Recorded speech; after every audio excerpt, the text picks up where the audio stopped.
Assalamualaikum warahmatullahi wabarakatuh. Di sini saya ingin mempresentasikan tugas mata kuliah keamanan dan penjaminan jaringan yang bertema firewall. Perkenalkan, nama saya Rizky Adi Wicaksono dan di sini saya memperkenalkan anggota kelompok kami. Di sini ada saya sendiri dan Akbar Fadlika Azizi.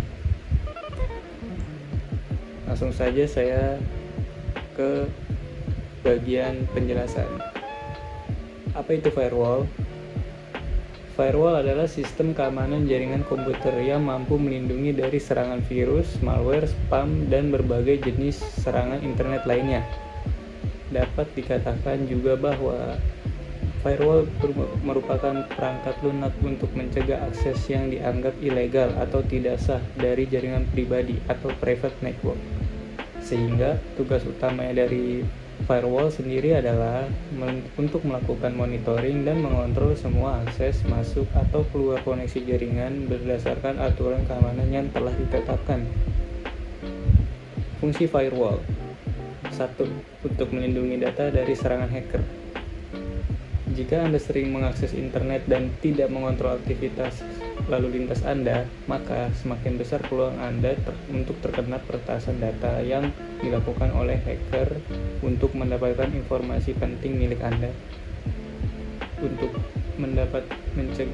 dapat mencegah terjadi hal tersebut, maka Anda perlu untuk mengaktifkan sistem perlindungan dari firewall agar Anda tetap dapat berselancar di internet dengan nyaman dan aman. 2. Mampu memblok konten yang tidak diinginkan. Kedua fitur ini dari firewall juga dapat digunakan untuk memblokir atau melarang sebuah konten website dari alamat yang spesifik pada perangkat komputer Anda. Selain itu, Anda dapat mengatur alamat URL apa saja yang tidak boleh untuk diakses pada device Anda. 3. Untuk monitoring bandwidth. Firewall juga berfungsi untuk membatasi dan memonitor layanan bandwidth yang bisa digunakan. Selanjutnya, Anda juga bisa menetapkan batasan untuk konten berupa gambar, video, musik, atau hiburan lain. Anda juga dapat menentukan sendiri konten yang cocok dengan minat dan keinginan Anda. Misalnya, konten di bidang bisnis dan IT. 4. Dapat mengakses layanan VPN. Dan firewall juga memfasilitasi dengan adanya fitur VPN atau Virtual Private Network yang berfungsi untuk mengakses konten atau website yang diblokir oleh pihak provider. Hal tersebut tentunya dapat meningkatkan produktivitas dan sistem data sharing yang akan diimplementasikan. Jenis-jenis dari firewall. 1. Next Generation Firewall. Jenis firewall yang pertama adalah Next Generation Firewall yang disering diklaim sebagai bentuk dari firewall masa kini, di mana untuk Next Generation Firewall terbagi menjadi 3 fitur utama, yaitu pengecekan data paket, evaluasi sumber paket, serta penentuan penilaian identitas paket. Jika dilihat dari perspektif bentuk, maka firewall jenis ini terbagi lagi menjadi 3, yaitu hardware, software, dan cloud. Paket filtering wall. 2. Paket filtering firewall. Jenis ini yang kedua adalah paket filtering firewall, merupakan tipe paling senior dari jenis firewall yang lainnya. Proses kerja dari jenis ini adalah dengan cara mengecek paket sistem tersebut. Proses pengecekan yang dilakukan meliputi validasi alamat IP, nomor port, tipe, dan kebutuhan lainnya. Kelebihan dari jenis paket filtering firewall adalah ringan dan tidak banyak berpengaruh pada performa dari sistem tersebut. 3. Proxy firewall. Proxy firewall sering juga dengan application level gateway yang bekerja memproses nilai sumber paket beserta isinya. Hal tersebut nantinya akan muncul perbedaan ketika Anda memakai proxy firewall. 4. Stateful inspection firewall. Jenis firewall terakhir ini adalah stateful inspection firewall, di mana utamanya adalah untuk mengecek paket source dan membuka isi dari paket tersebut. Jika Anda menggunakan sistem ini, maka otomatis dapat meningkatkan tingkat keamanan, namun dapat mengurangi performa komputer Anda. Akan dibacakan oleh rekan saya, Akbar Fadlika. Baik, saya akan melanjutkan dari teman saya, yaitu Rizky. Di sini saya akan membaca manfaat firewall. Firewall merupakan sistem keamanan yang berperan sebagai tembok pelindung. Tembok ini dapat melindungi dan menjaga seluruh sistem internal komputer dari ancaman hacking dan yang dapat mencuri data pribadi dan data privasi lainnya. Cara kerja firewall untuk melindungi perangkat komputer itu ada beberapa poin, yaitu poin pertama itu lakukan penyaringan atau filtering paket. Pada metode menggunakan paket pemotongan kecil data, nantinya akan dianalisis terhadap satu set filter. Selanjutnya paket yang telah melalui tahap filter memasuki dan akan dikirim ke sistem yang diminta, dan untuk paket lainnya yang akan dibuang. Poin kedua yaitu proxy service.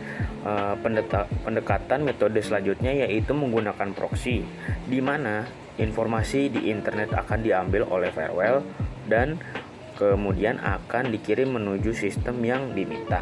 Begitu juga sebaliknya, sehingga akan terjadi proses yang terus berkelanjutan sesuai dengan layanan proxy yang ditetapkan. Selanjutnya poin ketiga itu melaksanakan inspeksi stateful.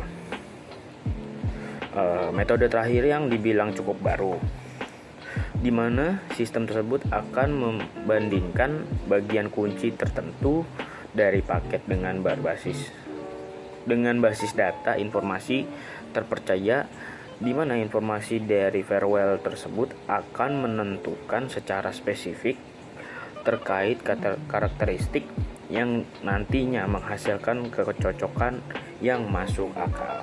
Selanjutnya di sini ada kasus studi firewall. Kasus studi firewall itu ada yang namanya virus dan malware. Virus dan malware dapat merusak sistem dan data serta membuka pintu bagi para peretas untuk melakukan serangan pada jaringan.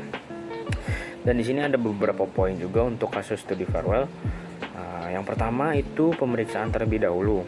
Berfungsi sebagai firewall sehingga langkah pertama adalah memeriksa lintas pada jaringan. Yang kedua, penilaian ancaman. Menggunakan berbagai metode dan algoritma untuk menilai sesuatu potensi ancaman pada jaringan. Poin ketiga, kebijakan keamanan. Mengacu pada kebijakan dan keamanan yang telah dikonfirmasi sebelumnya, dan ini adalah aturan kebijakan yang menentukan boleh atau tidaknya dalam lalu lintas jaringan. Di sini ada poin keempatnya, pengelolaan lalu lintas. Pengelolaan lalu lintas ini dapat mengelompokkan lalu lintas jaringan berdasarkan pada jenis sumber dan tujuan. Poin selanjutnya, enkripsi dan deskripsi. Ini juga mampu mengenkripsi dan mendeskripsi lalu lintas yang melewati jaringan, terutama ketika Anda menggunakan VPN. Selanjutnya, log dan laporan. Mencatat semua aktivitas jaringan dan keamanan dalam bentuk log, dan ini dapat digunakan untuk membantu lalu lintas pada jaringan. Poin selanjutnya itu ada proteksi terhadap ancaman. Jika mendeteksi ancaman seperti serangan malware atau serangan virus lainnya, itu dapat mengambil tindakan memblokir atau mengisolasi perangkat yang terinfeksi. Poin selanjutnya, pemantauan jaringan real time. Ini juga memiliki kemampuan pemantauan jaringan secara real time. yang memungkinkan admin atau administrator untuk melihat apa yang terjadi pada jaringan. Oke, ini yang terakhir kesimpulan. Cara kerja ini sangat tergantung pada konfigurasi dan tujuan pada penggunaan dan ini dapat digunakan sebagai firewall dasar atau dalam konfigurasi yang lebih kompleks. Terima kasih, sekian dari kelompok kami. Assalamualaikum warahmatullahi wabarakatuh.